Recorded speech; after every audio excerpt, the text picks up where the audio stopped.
Hello and welcome. This is Jeff at BattleFish, and this is a presentation I did for the Salt Strong meeting April 24th at Arlington Bait and Tackle on University Boulevard.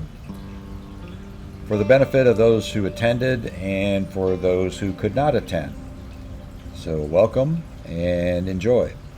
If you have any comments or questions during the presentation, please post them in the comments section on my YouTube channel, and I'll be glad to answer any questions and answer any comments you might have. Thank you.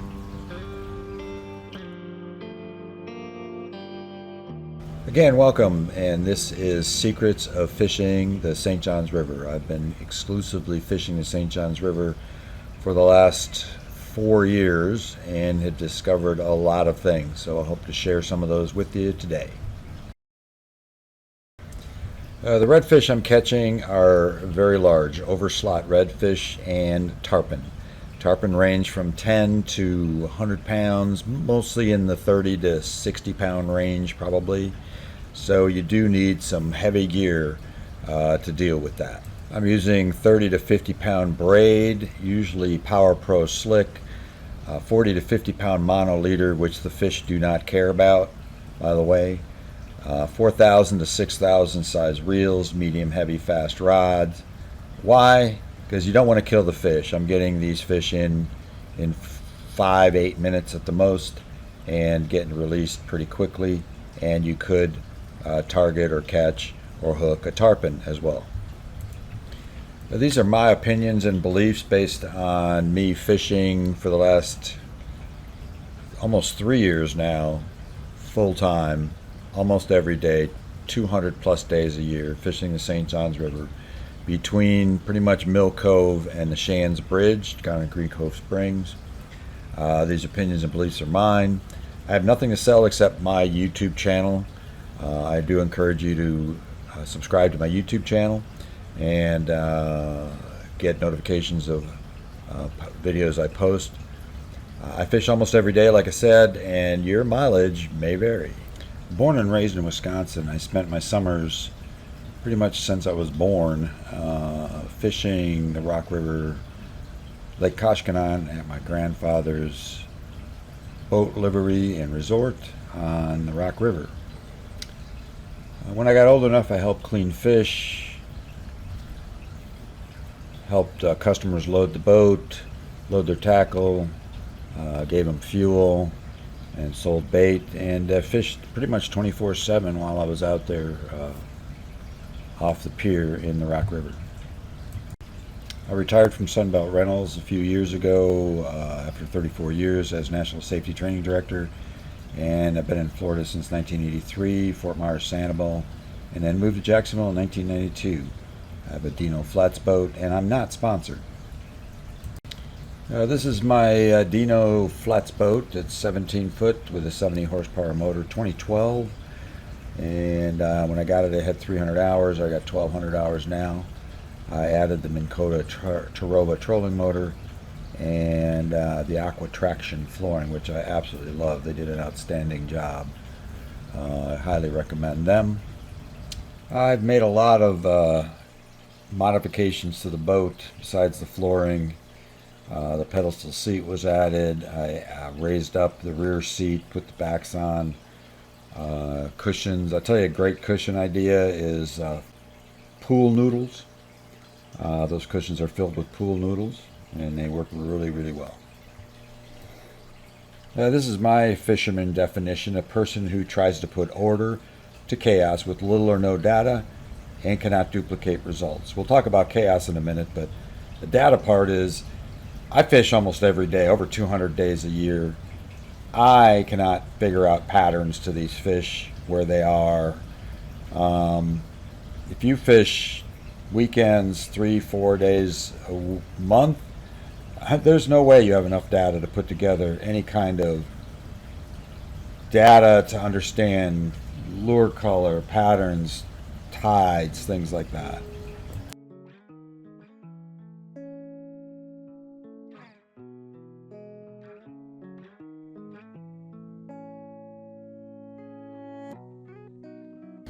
It's human nature to try and put order to chaos, and nature is chaos.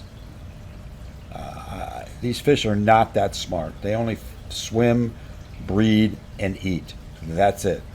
So anytime we try to put some order to what nature is, it's just a waste of time. We all try to do it. It's normal. Why did that person cut me off in traffic? Why is my teenage son or daughter so weird? It's normal.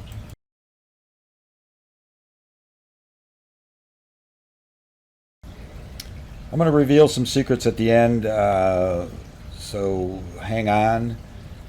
This is my daughter. She caught this 42-inch redfish, which was the biggest we could put on the boat at the time.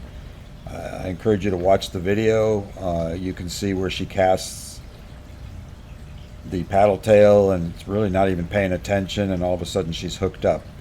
So it's all a matter of putting a bait in front of fish.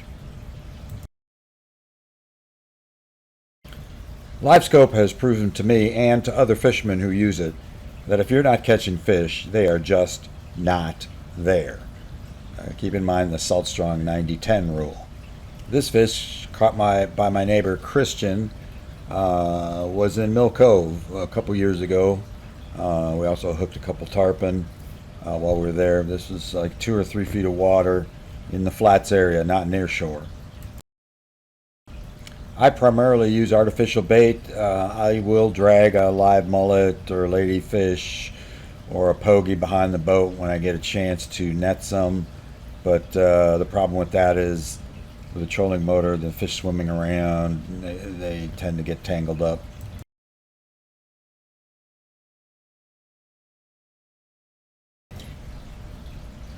My 2 criteria for artificial bait is durability and price. Durability because when we do track these redfish, and you catch one, you don't really have a lot of time to rebait, fix your bait, things like that. So it's good to have something that you can just catch a fish and throw it back out there.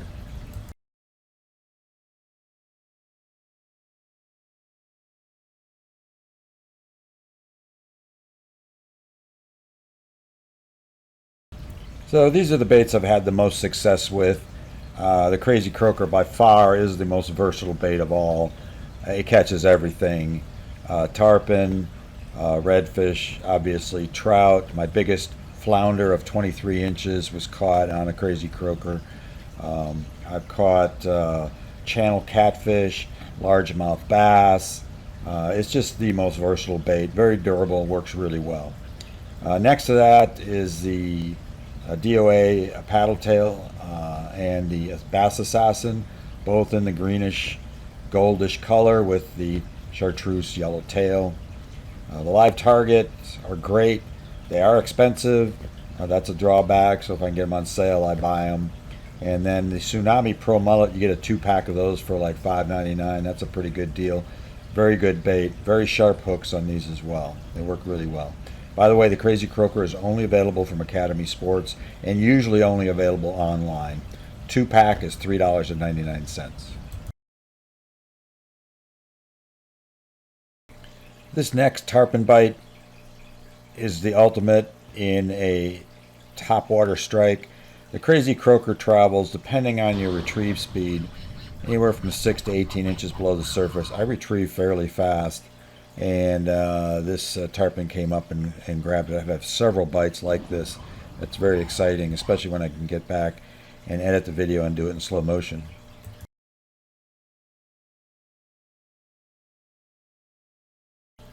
I actually landed that fish, and that video is available on my YouTube channel.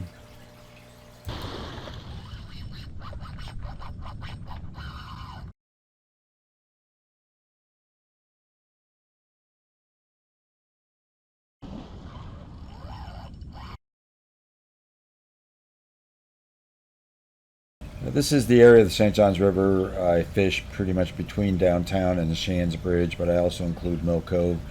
All my hot spots are shaded in blue.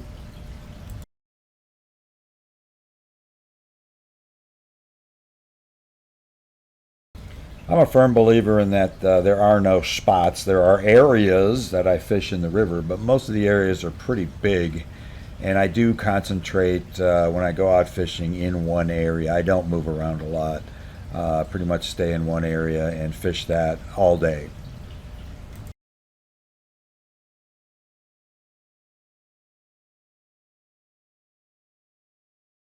Well, let's move on to Forward Facing Sonar, also known as FFS. This is a live sonar video view underwater. So it's what you see underwater, fish, structure, things like that. And I'll show you some videos later on. Garmin is called LiveScope, Humminbird is called Mega Live, and Lowrance is called Active Target Live. They all do about the same thing. I'm a Garmin guy. I've always been a Garmin guy, so that's what I started out with, and that's what I have.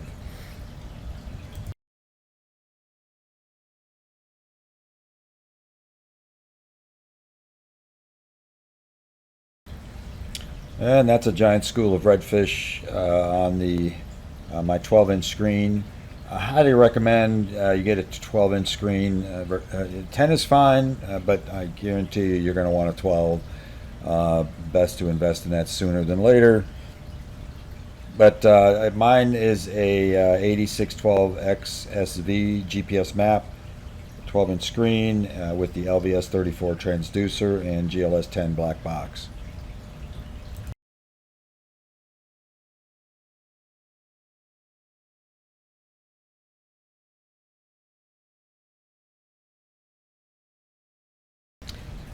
My LiveScope is networked to my rear GPS map 93 XSV, which is a 9-inch screen at the helm, so guests can see what I see on LiveScope up front.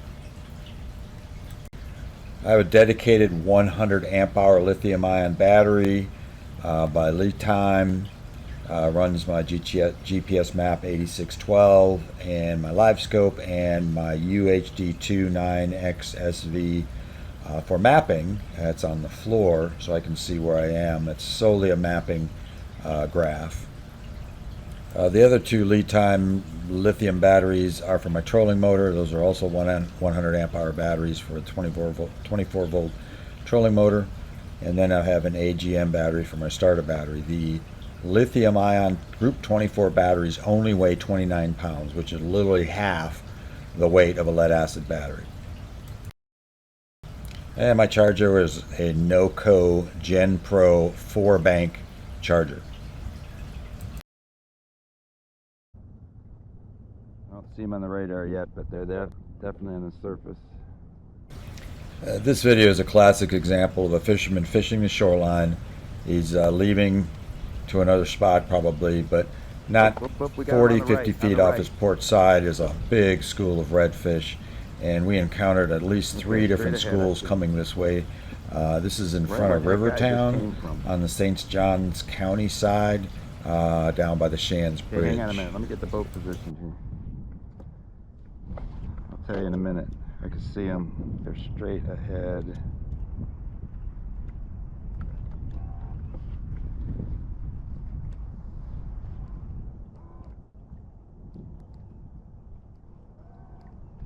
Okay, cast that way.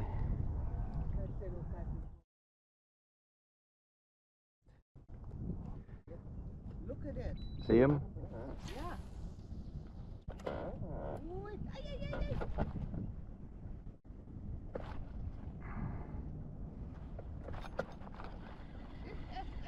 I got one.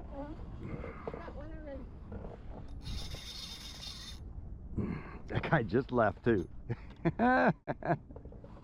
Told you they were here. What are you doing today?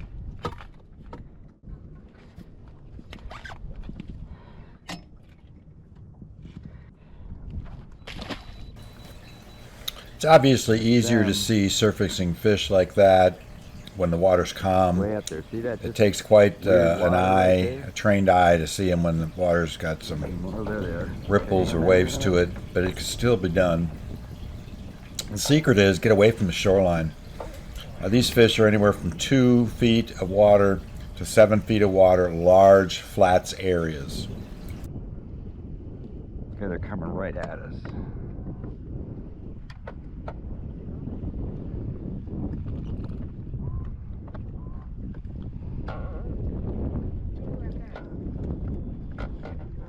right there. Oh, yes. Big school of them. Why aren't we hooking up?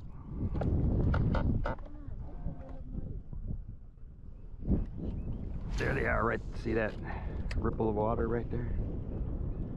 See, look at.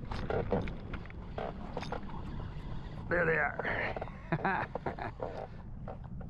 Oh, got off. Oh, hooked up again. Come to mama. Oh, got off again. The hell.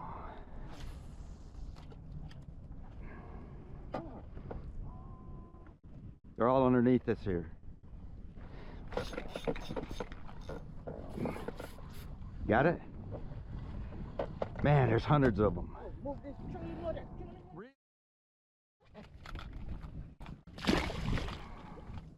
Okay. We live. Get the spots. Where the fuck is this going? Okay. Yes, I can see the camera. Okay. Okay. Look again. So I've been using LiveScope now over a month, and really getting, I think, fairly good at spotting fish. But these fish were noticeably bigger, and I spot a lot of fish, as I've said in a previous video, mullet, garfish, but these fish were noticeably different looking, and I'm assuming they were redfish at first, but there were quite a few of them. Okay, I got him. I saw him on the LiveScope, and I got him. Another big snook.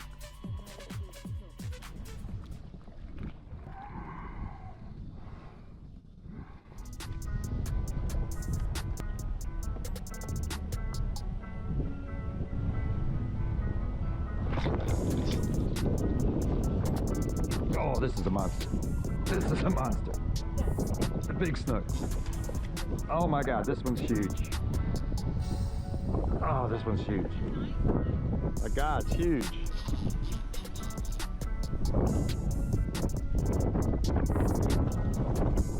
Ready? Subscribe if you're not already subscribed, and hit the notification bell so you get notified when I post a video. Thanks. BattleFish.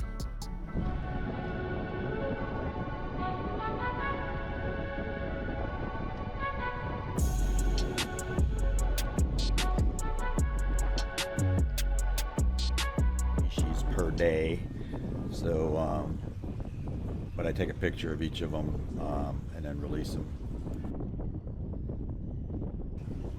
on those reels, which gives me plenty to play with, and you know, they work great.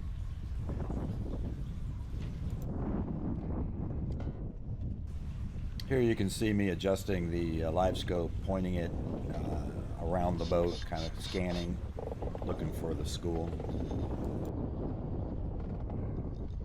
Big school. Holy cow.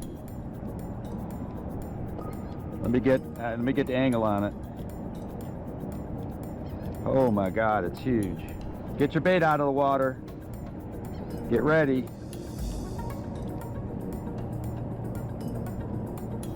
Hang on, let me get the boat positioned. You ready?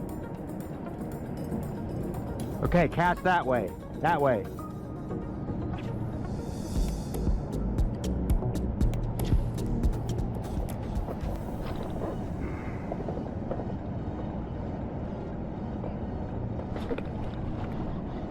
Okay.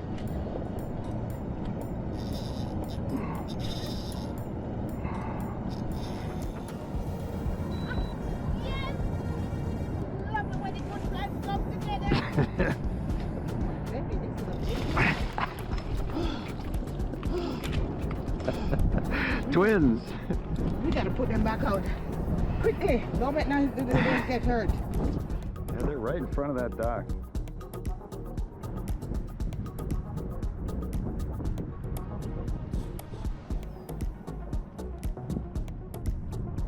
You get a bump. Set the hook. There you go. You got it. You got it. The LiveScope works again. Yeah.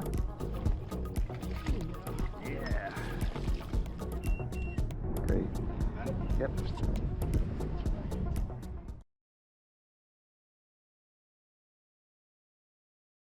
So this is the Garmin LiveScope transducer.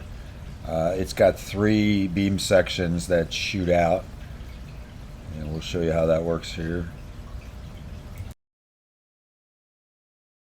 The down and forward view, which is what you see most bass and crappie fishermen use, is 150 degree up and down, and then 20 degrees wide like a slice of pie.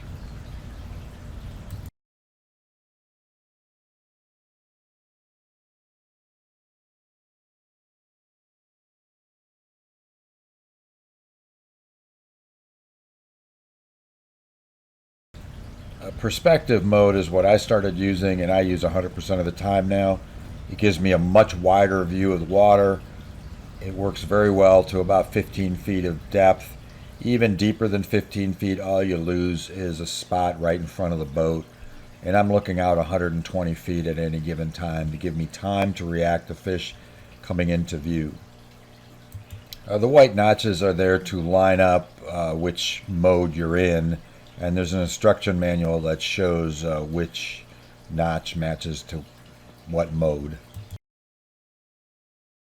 And here you can see the 150 degree wide slice of pie you're looking at, and then 20 degrees down. And with the tilt of the transducer on the 8-degree mount, it actually kind of levels out the top beam and then gives you a little more down beam.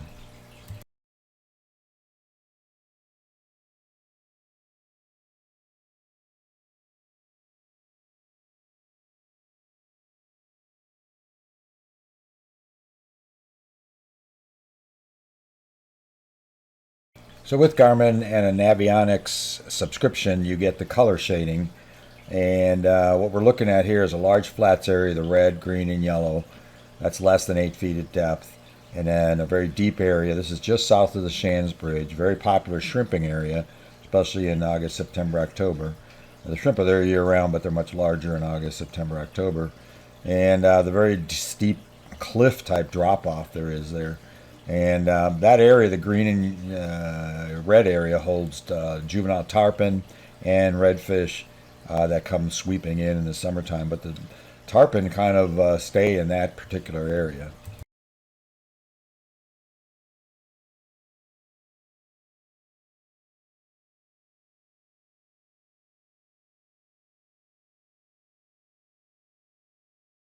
And yes, that's 2 very large schools of redfish.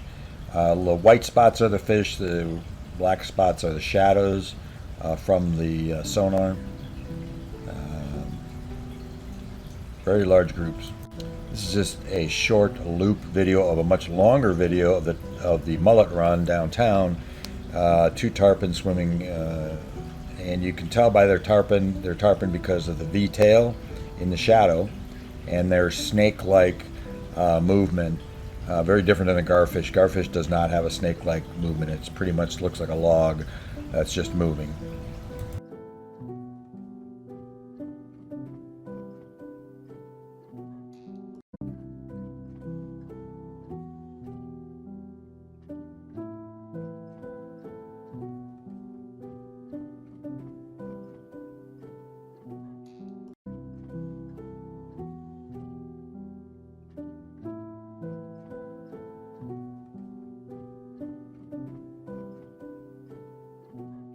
I get a lot of friends and acquaintances tell me about tarpon rolling in the river or the lake, Doctor's Lake, and I can tell you from experience that 9 times out of 10 what they're seeing is garfish. Key thing to watch for on a rolling fish, if you see the triangular dorsal fin, and usually the tail comes up as well, black dorsal fin, black tail, that is a tarpon. If you do not see a dorsal fin, it is a garfish. Garfish are brown, tarpon are black with silver. It really helps to distinguish what they are. But 9 times out of 10 when you see a fish roll, you're going to see it'll be a garfish. Garfish and tarpon gulp air. They breathe air as well as through their gills. So they both gulp air, and you'll even see the beak of the garfish come out of the water sometimes.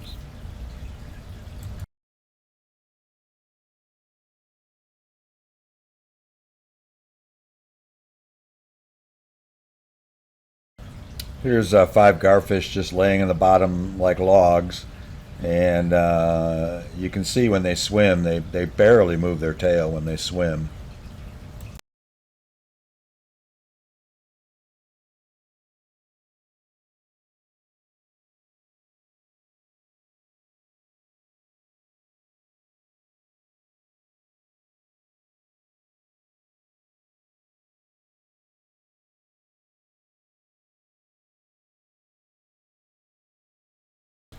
And you'll find some tarpon around this area, garfish, a lot of garfish, and some tarpon, and then once in a while you'll see a school of redfish swim through here. This is a barge sunk just off of Beauclair Bluffs in Mandarin there, just north of Mandarin, and in about 10 feet of water. Pretty large wreck.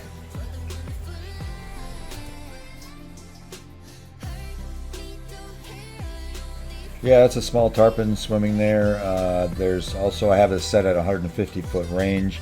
Each grid is 20 feet, so that gives you some perspective of how big the wreck is.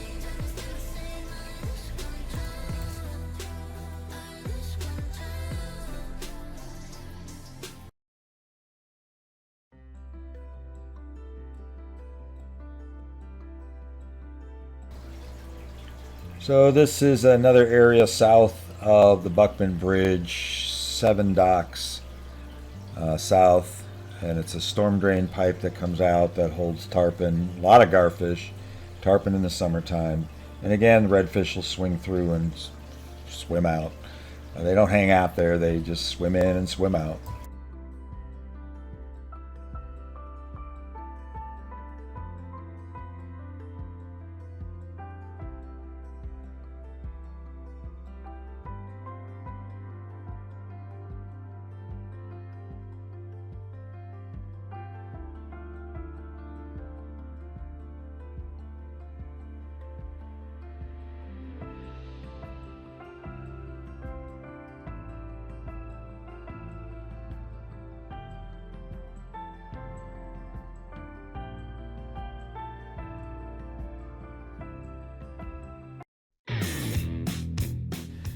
Welcome to Jeff's BattleFish Year in Review in 10 minutes and 39 seconds. Enjoy.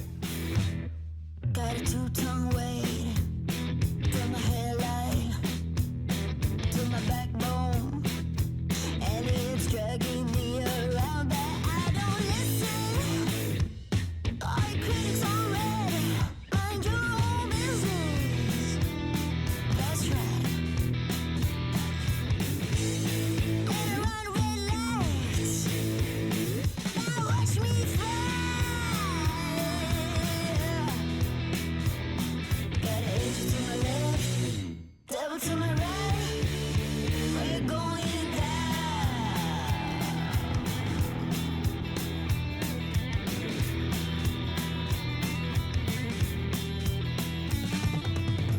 Hit the road, Jack. Won't come back, no. You can tie me. Got a devil in my head, now here's to the cheaters. Hey, hey, hey, all the critics already. This one's My biggest accomplishment of the year, besides catching and boating and jumping a lot of tarpon and tracking redfish, was using my new Garmin LiveScope, which helped me track these fish a lot better than in the past.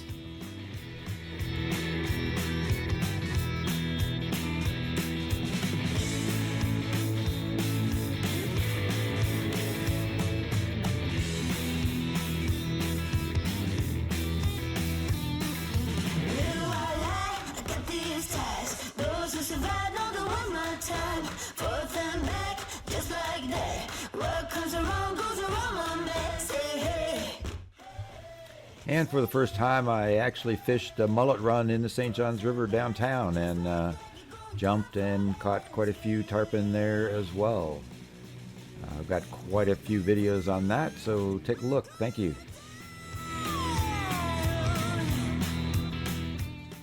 This is the closest I got to one of my goals, was to jump a tarpon with downtown Jacksonville in the background.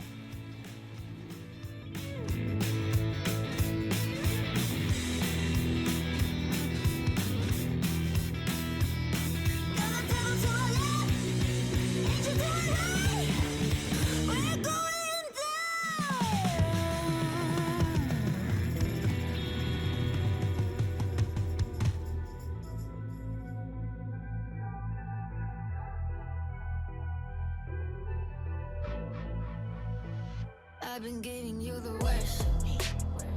Now you wanna stay the night. Pretty how you work hard for me. We're forgetting how to talk. Nah, I don't like no humble beats. Just go and slice it up. Now it's time to marinate. And right after we're done, I like it when you're looking like that.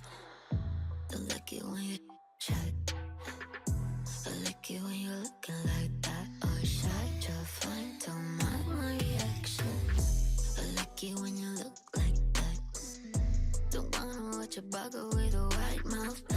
Just like it when you're looking like that. No sweets, no rush, can't my attraction. Don't think twice, I'm here for a moment. No, I like him better. I go to church, please tell me you end up making last forever. I've been giving you the worst. Now you wanna stay the night. Pretty how you work hard for me. Why forgetting how to talk? Now I don't like no humble beats. Just go and suss it up. Now it's time to marinate. And right after we're done, I've been giving you the worst.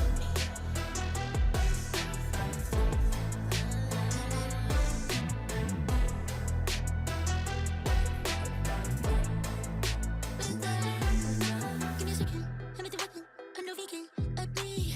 I'm off the leash, go down on your knees. I got PhD, I'm all that you need. You just give me those. I've been giving you the worst of me. Now you wanna stay the night. Pretty how you work hard for me. But forgetting how to talk. No, I don't like no humble beats. Just go and suss it up. Now it's time to marinate. And right after we're done,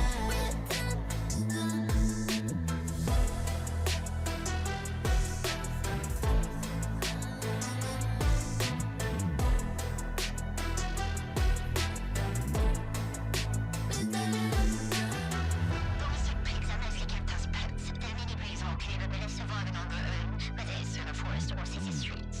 A third of our households worldwide have a pig. This makes the domestic pig the most popular pet on the planet. Wow! What is that? cockroaches, thieves, gotta cross the board. No, it's more than survival, baby, it's hardcore. Cockroaches, hard to kill, hard to ignore. The shadows I explore, tell me more, tell me more. Cockroach love, it's a dirty affair. Legs intertwined, discuss it with fear. Cockroach creeping up my belly to my throat. Here's what I miss, how about we add one more?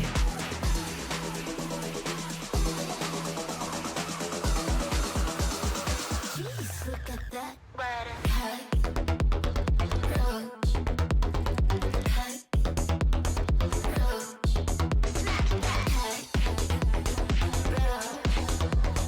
Jeez, look at that.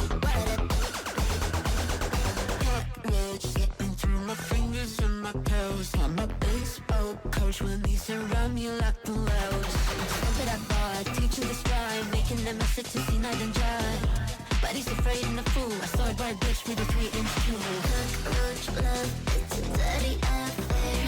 Legs intertwined, discuss it with fear. All my fishing takes place between the Shands Bridge in Green Cove Springs and Mill Cove up by the Dame Point Bridge. Jeez, look at that.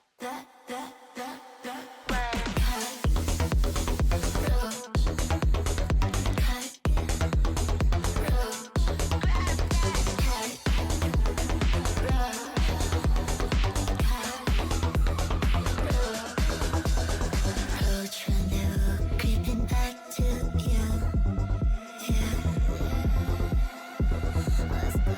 Trying to move so fifth is so cool.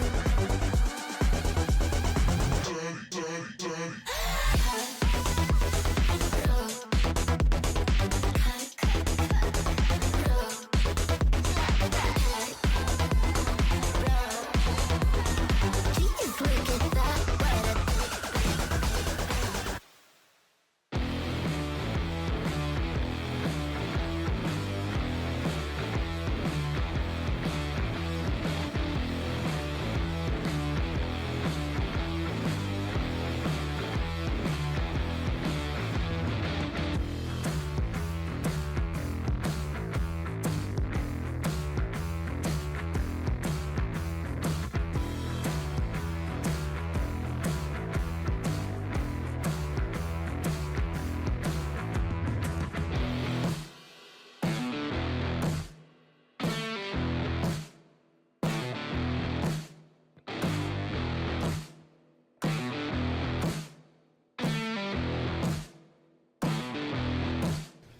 There are a lot of videos going back 3 years chasing these large schools of redfish in the St. Johns River. They range in size from 30 to 42 inches is the biggest we've caught.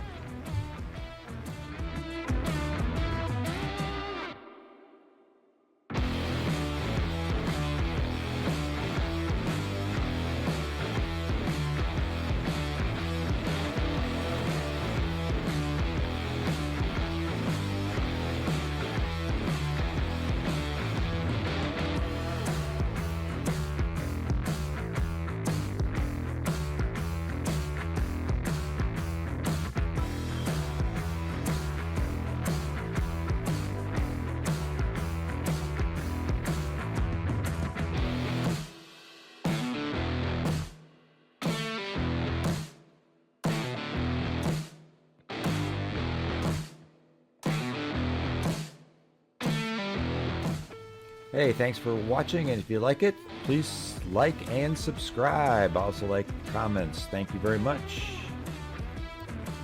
And Happy New Year!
So in conclusion, LiveScope is hunting, not fishing.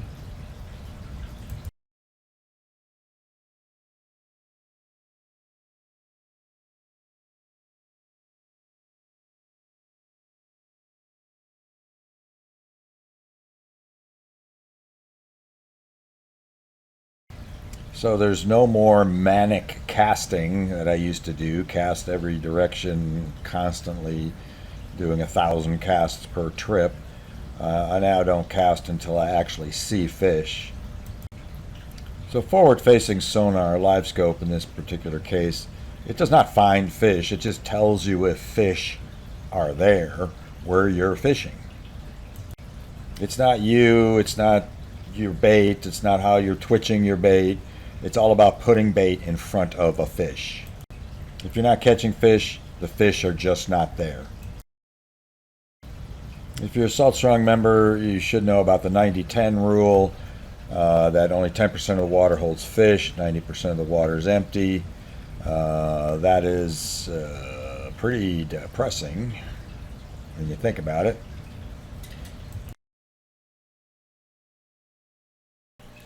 So since I've gotten LiveScope, the other big conclusion I've come to is that 98% of the water is empty and only 2% of the water holds fish, which is really depressing. And my next rule is going to rub people the wrong way, but it's my belief that 80% of the fishing advice out there is BS, and the other 20% is just out and out lies. Tides, moon phases, current, bait color, bait shape, different types of baits, it doesn't make a difference.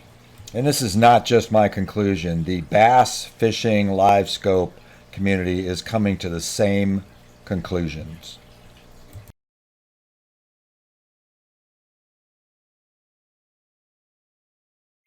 And this is my YouTube channel. Just type in Jeff BattleFish, you'll get there. Please subscribe and hit the notification bell. You'll get notified. I post videos at least once a week, especially between April and November. And sometimes more, and a lot of shorts. I try to keep them short, and I try to keep them focused on catching fish and not a lot of talk.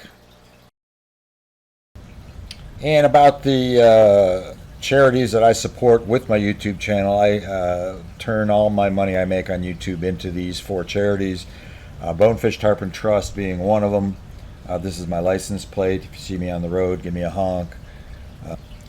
Coastal Conservation Association is a $40 yearly membership, and they have a contest that's $40 to enter every year starting in May through Labor Day. Pretty simple contest rules. You take a picture with their ruler, and in the picture enter the fish in the app, and each fish entry is a raffle ticket to win prizes. And they would give away boats and motors and all kinds of things. We entered 50 fish last year. We didn't win anything, but it's a good charity and supports our fishery. And St. John's River Keepers right here in Jacksonville, they do a great job. A lot of research with Jacksonville University and the condition and state of the river, St. John's River. They do a great job. The other charity I support is Mighty River Recovery. Tim Mann kind of heads that group up. They have a lobbyist as well. All these groups have lobbyists both in Florida, Tallahassee, and in Washington, D.C. Mighty River Recovery is looking for volunteers. They plant grass, native grasses in the St. John's River, trying to bring that back. And then finally, the Bonefish Tarpon Trust does a huge amount of research regarding bonefish, tarpon, and redfish, and for the entire United States. They do a fantastic job, and a lot of research there as well. So if you want to help save our fisheries, which are threatened a lot every day, and especially in Florida, do your own research, look at these groups, and see if you can't help in any way. Watching my videos does help because, like I said, I turn all my revenue I make on my videos into these 4 charities. And thank you.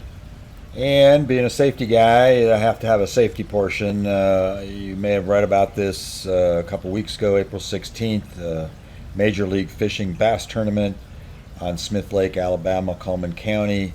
A tournament angler ran over a boat with 5 striper fishermen not in the tournament. The owner guide of the boat was killed on impact. 2 of the 5 drowned and were found later. 2 survived the impact with severe injuries, as well as the tournament angler was injured as well. Both boats were pretty much total or destroyed, and the tournament was canceled because of this early morning accident. Early reports said fog was a factor, but that later on it said while there was fog, it was not a visibility problem. The fishermen were around a point that the bass fishermen may not have seen them. It's all speculation at this point, but the bottom line is wear a life jacket, and I'll show you what kind I wear now. Yeah, this is the Onyx life jacket that both Sonia and I wear now. They're $102, I believe, at Academy Sports. I think West Marine has them on sale for $99 right now. If you pick up one, get the recharge pack with it as well. It's only $24.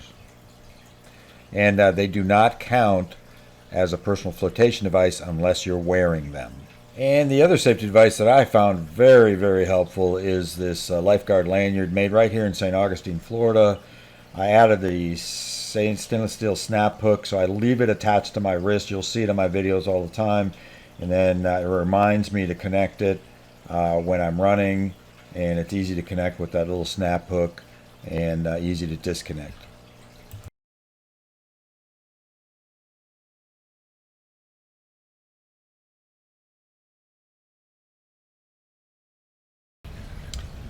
And the secret to success fishing the St. Johns River is to fish every day. The other thing I tell you is get away from the docks, get away from the shoreline, and get out in the flats area. The flats are anywhere from 2 to 7 feet deep. Large areas that are flat surfaces and then connected to a very steep drop off to 14, 15 to 30 feet as I used in the example. And this is one of my favorite pictures in the St. Johns River of a juvenile tarpon. You are not allowed to lift them out of the water unless they're less than 40 inches in length. And this one was probably about 38, I think, if I remember right. So, and then if you do, keep them horizontal, support their body, don't lift them up by the mouth and hang them by their mouth. They're used to living in, zero gravity water, so it kind of messes up their guts on a big fish like that if you lift it out of the water by the mouth. So try to keep them horizontal if you're going to take a picture like this. And then spend some time reviving them with your trolling motor until they kick on their own and are able to swim away. And thanks for watching, and I appreciate you subscribing to my channel. I hope this helps. If you have any questions or comments, please post them, and I will answer. I answer all questions or comments pretty regularly. So thanks for joining.